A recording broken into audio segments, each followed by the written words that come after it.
transition a little bit to ways to stay creative, stay busy, things we can do as cinematographers during this time. Like what have you been doing with your time? It's been interesting because it's actually been, I personally haven't had a break in a very long time, and like more than a weekend off kind of thing in almost a year. So it's been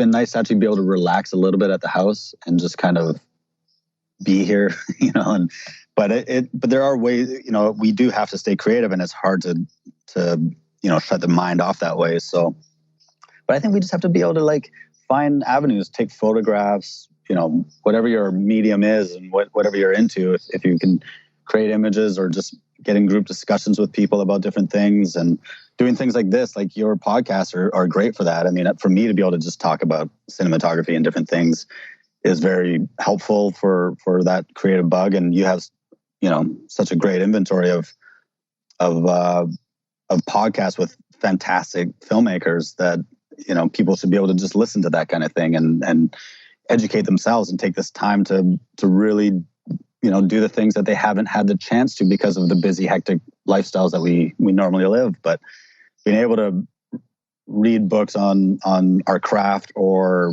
whatever inspires us, listen to interviews and podcasts, and just educate ourselves in different ways. I think that's the only thing we can do right now. That's the only thing we can do in this sense, and it's trying to find ways to stay active so that you can think clearly and be good like that. But it's I think there's ways. I think there's plenty of ways to do it. We just have to try different things and see what feels right. I was texting with Tim Ives, the director of photography of Stranger Things, this morning, to just get his thoughts on things. And I asked him about, how he's staying creative. He immediately wrote back saying that, it's springtime, as we can hear in the background, the birds are chirping behind you. He's like, he said that he's starting to take some pictures of his backyard daily, kind of watching the change as springtime approaches, the plants and trees around him, almost getting back to like his photography roots in a way. And, kind of doing still life, going out there, seeing what's around you and using this time as inspiration, using what's around you as inspiration. I mean, how do you feel about that? Are you finding you're taking similar steps? Absolutely. I mean, I think I went out I took photographs around my house and my neighborhood the other day because that's kind of the main tool. That tool is what started everything for me and for many filmmakers and cinematographers is the camera. It's the original camera. And it just, so taking stills is kind of, a path into our medium that we've been used to is just, staying creative. It helps with all of that. And it is like a reset to where we started. Yeah. And not just that, I think the interesting thing right now is kind of not just the global reset, but just the personal lives, the reset that we're all getting to do and we're being forced to do in different ways that we weren't expecting or would never expect otherwise. But being able to kind of take this time to reflect on different things and get back to the basics, I never would have had this chance to do that otherwise. I mean, I would obviously prefer that this wasn't happening so that, but it is, we have to look for the silver lining in things. And I think that's one of them. I've been thinking about best ways to use this time and what to kind of share with our audience. And there are a few things came to mind. Curious what you think. It seems like now is the perfect time to learn a new skill, obviously, like that. Mm-hmm. This is the perfect time for that. And I think cinematographers that don't really know how to edit or aren't comfortable with it, learn to edit. I think that's going to make your work a lot better. It's going to probably change your ideas on coverage and all sorts of stuff. I think it's going to inform a lot if cinematographers are, using this time to hone their editing skills. Any thoughts on that? Yeah, I agree with that. I mean, I think any extra skills you have in the filmmaking world can only make you a better cinematographer, whether it's in editing, or any different avenue of it, of filmmaking, because the more you understand the entire scheme of things, the better it'll inform your decisions on set every day. Absolutely. And one of the things I was thinking about too is like, I'm thinking to myself, like, what are the things that are kind of annoying to do when I'm super busy? And working on your website is the most annoying thing for me. I hate it. So this is the time to make a demo reel for those. I mean, people like you don't necessarily need it because, you know, you already have a large resume of things that people can just watch. It's different when you can say, yeah, go and watch, you know, Sabrina, go and watch Child's Play. Go and watch the major feature films and TV shows I've done. That's different. But when you're at my level and people need to, you know, you need to sell yourself a little bit more, I think this is a perfect time to make a little reel for yourself. Absolutely. Look for your footage, look through your footage, and do it. Now's the time.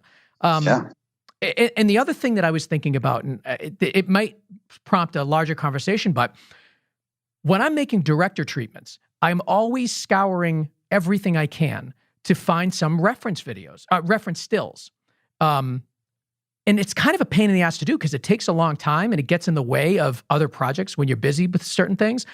I would love to get a sense from you, like, do you think this is a good time to use to build up your library of reference stills? And if so, like, where do you go for those things? Yeah, absolutely. I mean, I actually do that often anyways. Like I have on my computer, I have a folder that has, you know, a bunch of subfolders and subfolders within that. And they're all based on different references. And, you know, I'll break it down by location or lighting mood or genre or whatever it is. And I probably have thousands of images that I've saved in there. And that's what I do like throughout prep of any show, or just sometimes if I'm sitting there at home and I find a nice image that I love from something, I'll just drop it in there. But I use Shot Deck. Oh, is it that? That's Lawrence Scher's. It is, yeah. Oh, yes. I actually I found out about that not that long ago, like 6 months ago, or, you know, within the last year for sure. And that website is fantastic. I mean, I love it.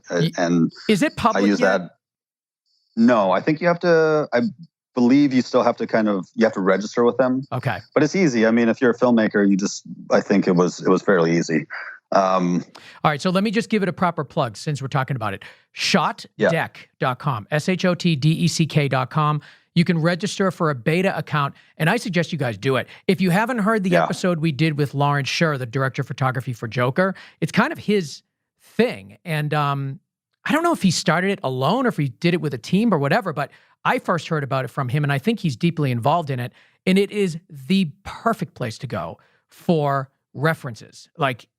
And it's grown so much, even since he came on, which was, when was that? I don't know, it was a while. It was back in October. So yeah, since he came on, it's grown a lot. But I'm so glad you brought that up, because that's like exactly what I think people should be doing, is putting together putting together these little collections of visual examples so that the next time somebody comes to you, you can have it handy.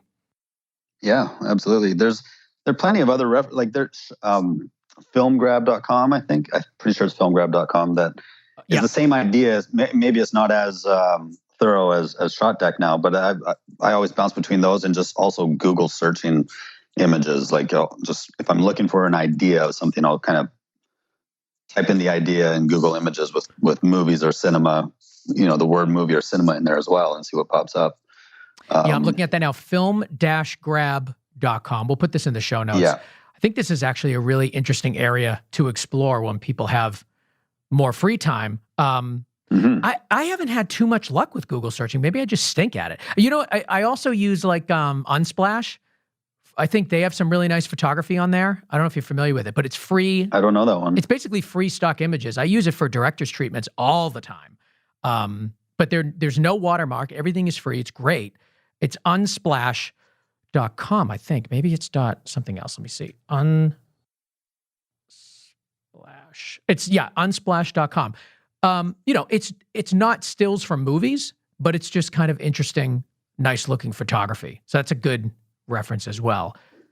So these are great. Film Grab. Do you use anything else? I think for references, it's pretty much between those.